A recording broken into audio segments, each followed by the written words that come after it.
प्रणाम दोस्तों। आज हम श्रीमद् भगवद गीता का 2वें अध्याय का श्रवण करेंगे। तो हाथ जोड़कर भगवान परमात्मा को याद करते हैं और दूसरे अध्याय का श्रवण करते हैं। ओम श्री परमात्मने नमः।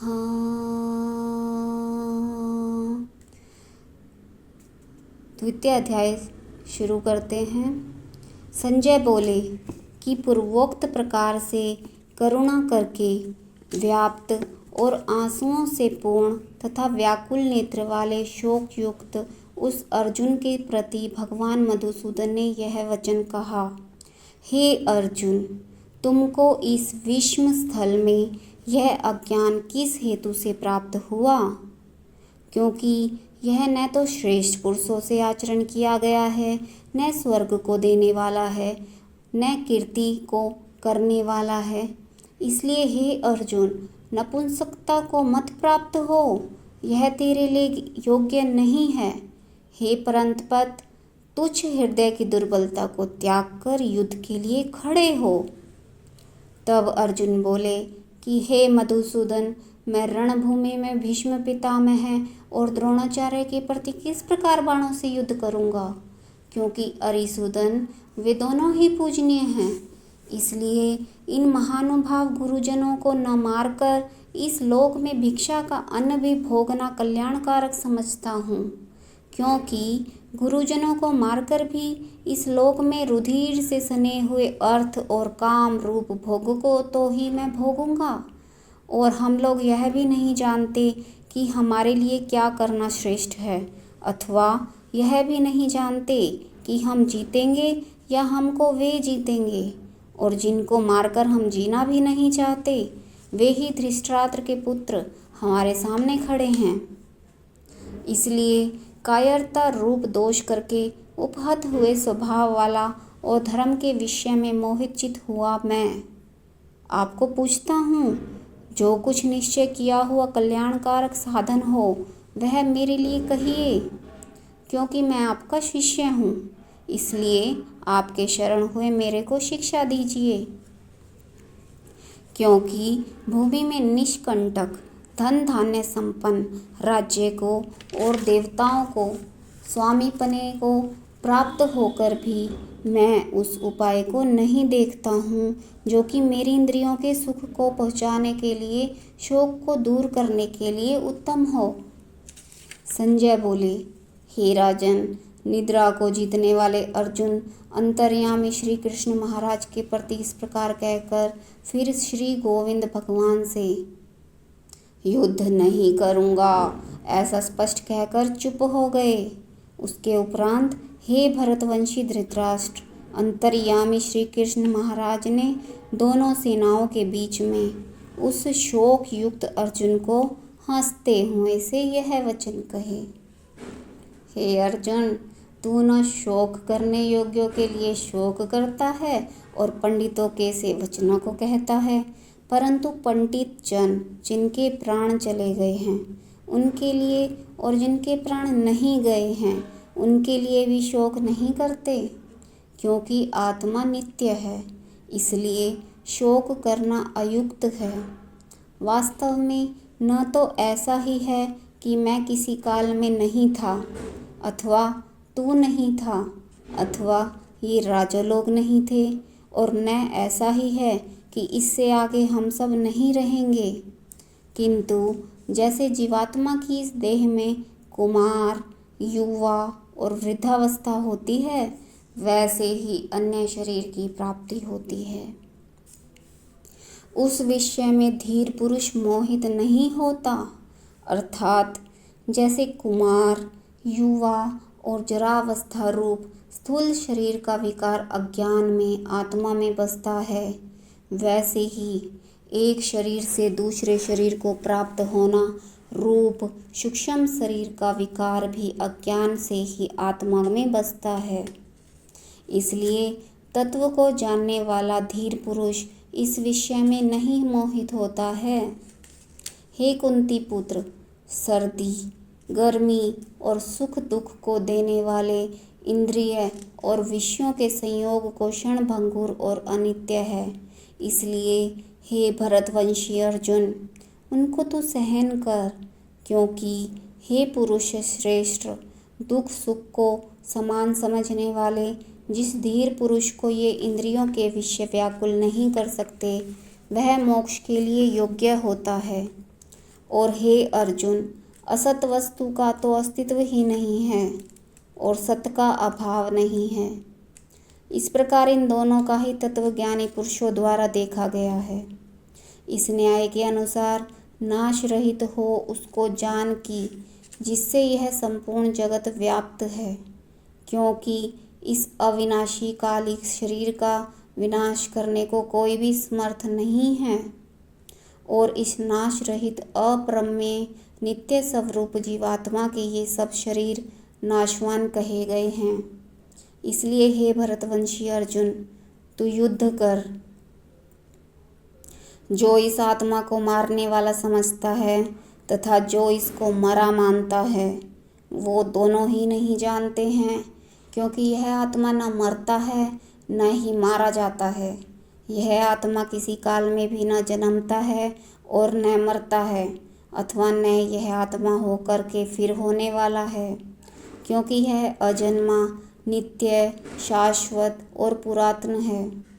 शरीर के नाश होने पर भी यह नाश नहीं होता है।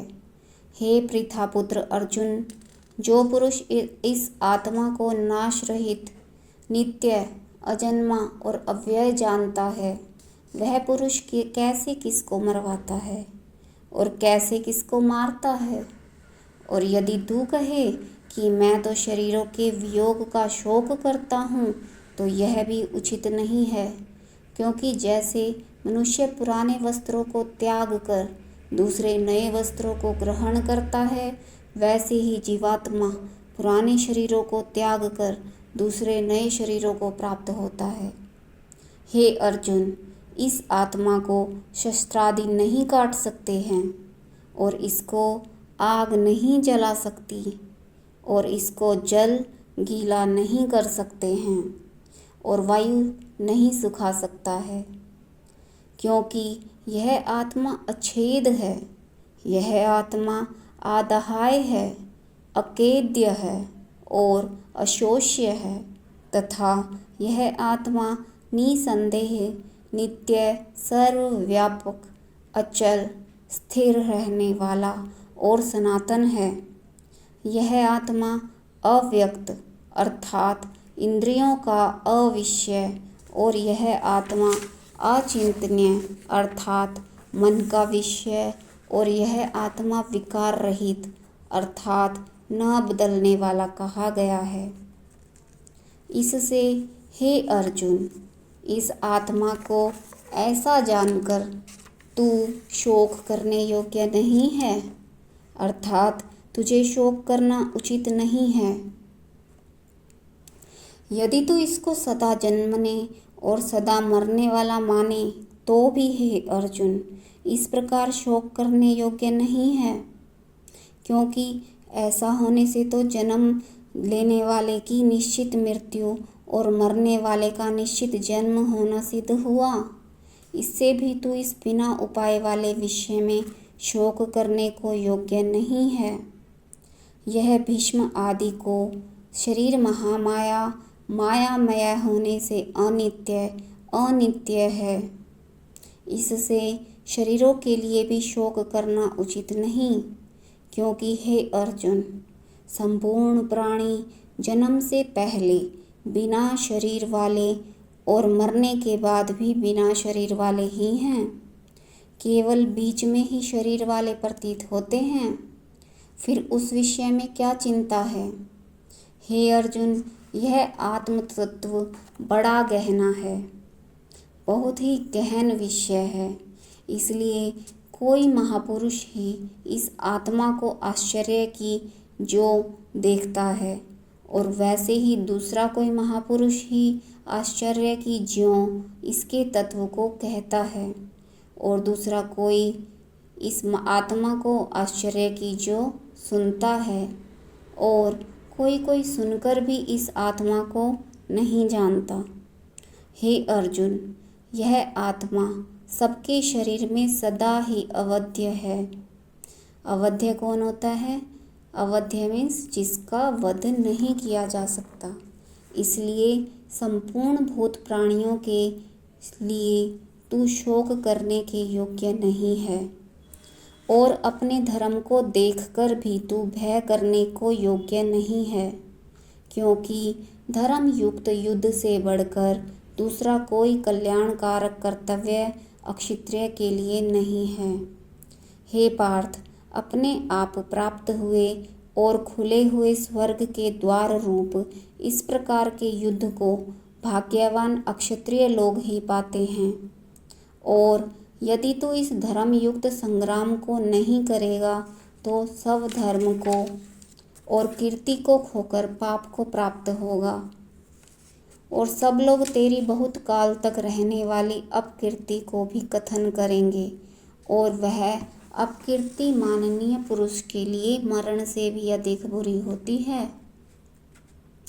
और जिनकी तो बहुत माननीय होकर भी अब तुच्छता को प्राप्त होगा, वे महारथी लोग तुझे भय के कारण युद्ध से उपराम हुआ मानेंगे और तेरी वैरी लोग तेरे सामर्थ्य की निंदा करते हुए बहुत से न कहने योग्य वचनों को कहेंगे।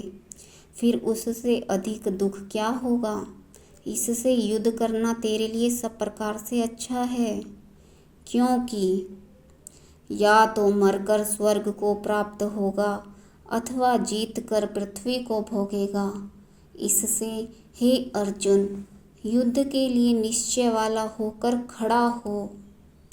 यदि तुझे स्वर्ग तथा राज्य की इच्छा न हो तो भी सुख दुख, लाभ हानि और जय पराजय को समान समझकर उसके उपरांत युद्ध के लिए तैयार हो।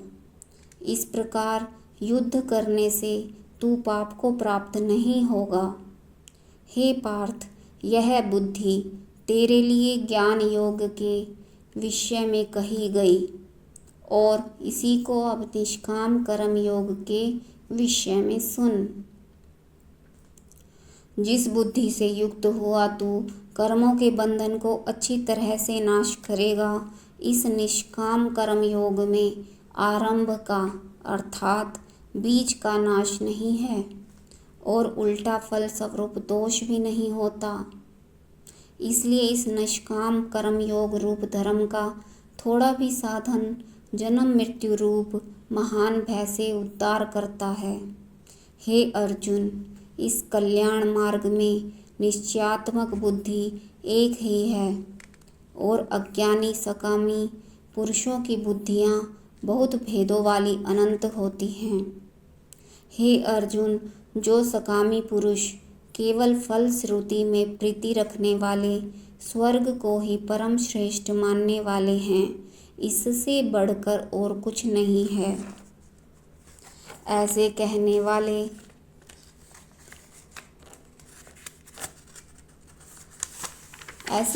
वाले हैं वे अविवेकी जन, जन्म रूप कर्म फल को देने वाली और भोग तथा ऐश्वर्य की प्राप्ति के लिए बहुत सी क्रियाओं के विस्तार वाली इस प्रकार की जिस दिखाऊ शोभायुक्त वाणी को कहते हैं। उस वाणी द्वारा हरे हुए चित्त वाले तथा भोग और ऐश्वर्य में आसक्ति वाले उन पुरुषों के अंतःकरण में निश्चयात्मक बुद्धि नहीं होती।